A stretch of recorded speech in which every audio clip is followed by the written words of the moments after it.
جنت میں داخل ہونے والا آخری انسان۔ حضرت عبداللہ بن مسعود سے مروی ہے کہ رسول اللہ نے فرمایا، جنت میں آخر میں داخل ہونے والا جو شخص ہوگا، کبھی وہ اٹھ کر چلنے لگے گا، کبھی وہ منہ کے بل گرے گا، کبھی اسے آگ لپیٹ لے گی، پھر جب وہ آگ سے نکل آئے گا تو اس کی طرف دیکھے گا اور کہے گا، بابرکت ہے وہ ذات جس نے مجھے تم سے نجات دی۔ اللہ تعالیٰ نے مجھے ایسی چیز عطا کی ہے جو اول و آخر کسی کو نہیں دی ہوگی۔ اس کے لیے ایک درخت دکھائی دے گا، وہ کہے گا، اے میرے رب، مجھے اس درخت کے نزدیک کر دے، میں اس کا سایہ حاصل کر سکوں اور اس کے پانی میں سے چند گھونٹ پی لوں۔ اللہ عز و جل فرمائے گا، اے ابن آدم، ممکن ہے میں تمہارا یہ مطالبہ پورا کر دوں تو تم اس کے علاوہ کسی اور چیز کا مطالبہ کر دو۔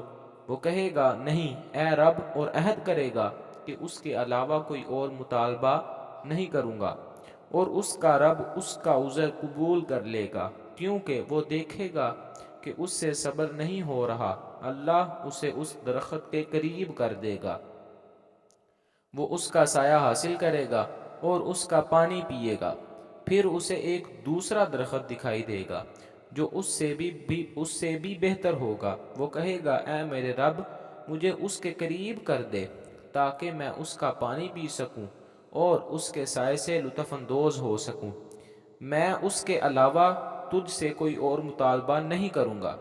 اللہ تعالیٰ فرمائے گا، اے ابن آدم، کیا تم نے مجھ سے عہد نہیں کیا تھا کہ تم اس کے علاوہ کوئی اور مطالبہ نہیں کرو گے؟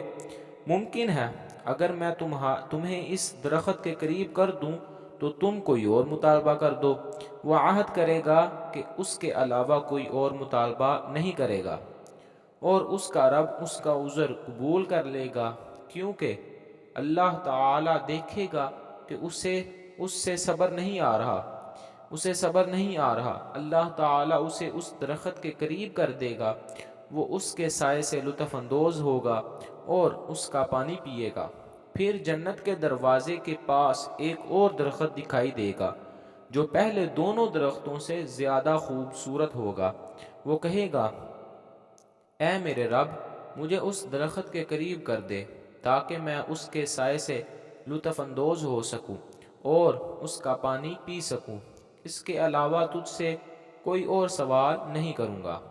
اللہ تعالیٰ فرمائیں گے، اے ابن آدم، کیا تم نے مجھ سے معاہدہ نہیں کیا تھا کہ تم اس کے علاوہ کوئی اور مطالبہ نہیں کرو گے؟ وہ کہے گا، کیوں نہیں اے میرے رب، بس یہ، اس کے علاوہ کوئی اور سوال نہیں کروں گا، اور اس کا رب اس کا عذر قبول کر لے گا، کیونکہ اللہ تعالیٰ دیکھے گا کہ اسے صبر نہیں آ رہا۔ اللہ تعالیٰ اسے اس کے قریب کر دے گا۔ جب اللہ تعالیٰ اسے اس درخت کے قریب کر دے گا تو وہ جنت والوں کی آوازیں سنے گا، کہے گا، اے میرے رب، مجھے اس میں داخل کر دے۔ اللہ تعالیٰ فرمائے گا، اے ابن آدم، میری طرف سے کون سی چیز تجھے خوش کر دے گی کہ تیرے سوال کا سلسلہ منقطع ہو جائے؟ کیا تمہیں ایک دنیا اور اس کے ساتھ اس جتنی دوسری دنیا دے دوں تو کیا راضی ہو جاؤ گے؟ وہ کہے گا، اے میرے رب، آپ رب العالمین ہو کر مجھ سے مذاق کر رہے ہیں۔ حضرت عبداللہ بن مسعود ہنس پڑے، کہنے لگے، کیا تم مجھ سے پوچھو گے نہیں کہ میں کیوں ہنسا؟ لوگوں نے پوچھا، آپ کیوں ہنسے؟ حضرت عبداللہ بن مسعود نے کہا، رسول اللہ صلی اللہ علیہ وآلہ وسلم بھی اسی طرح ہنسے تھے۔ لوگوں نے کہا، اے اللہ کے رسول صلی اللہ علیہ وآلہ وسلم، آپ کیوں ہنسے؟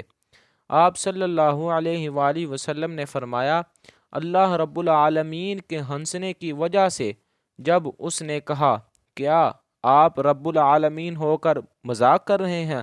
اللہ تعالیٰ فرمائے گا، میں تم سے مذاق نہیں کر رہا، لیکن جو میں چاہتا ہوں اس پر قادر ہوں۔